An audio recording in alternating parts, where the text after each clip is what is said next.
One of the most basic programs to write is the flashing LED. Now in our particular microcontroller we have a red, green, and blue LED. Now anytime we want to access hardware, we have to specify a particular class for that hardware. In this case we're using the DigitalOut class. And the DigitalOut class, as soon as you type this in, it comes up with the information that you need to use a DigitalOut class. Now the concept of this is DigitalOut will put a voltage on a particular pin. That voltage in our case can either be 0 volts or 3.3 or a 0 and 1 binary. And that's what's going to turn on and off our red LED. Now let's take a look up here and we get some information about how to use this DigitalOut class. Now you can say DigitalOut and give an arbitrary pin name, but then you have to specify an exact pin specifier for the particular red LED that we want to work with.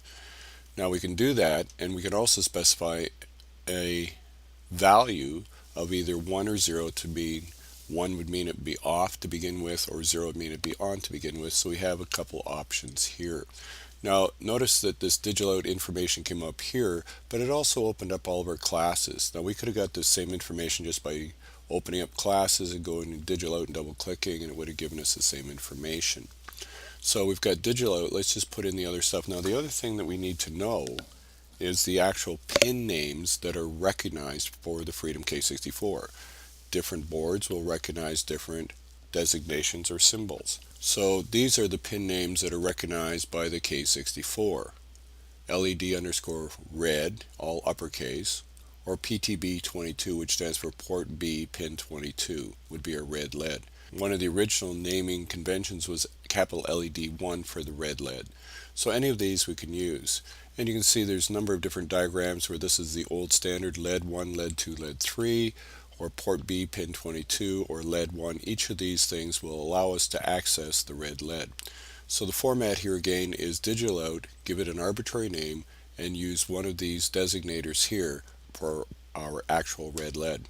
I'm just going to call it LED underscore red, which is arbitrary, but then in brackets I have to put in PTB22, for instance, as one of the possible cases here, and then it would recognize that. Now let's just compile it just to make sure it's going to accept that, and it's fine. Now we could also have said LED1.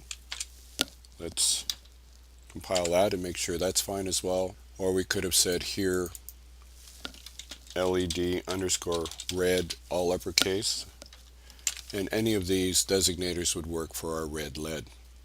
Pick whichever one you like, and after that then we can start using LED red to specify how things are going to work. So what we can do is there's a couple things, as it showed earlier. If we do comma 1, that means our red LED would be off, or if we say comma 0, that means our red LED would be on by default.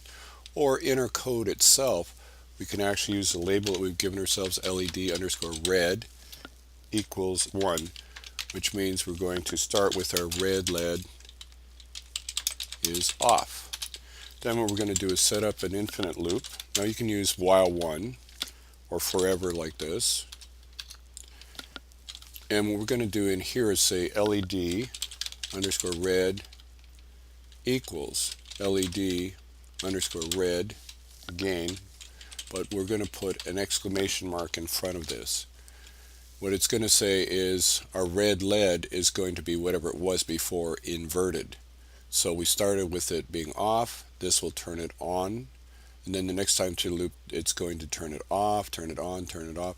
So the problem is though, we wouldn't see that because it's going to happen so quickly. So we have to slow it down, and we're going to have to put in a wait. So now we have a number of different things. We got wait millisecond, we got wait microsecond, we also have wait.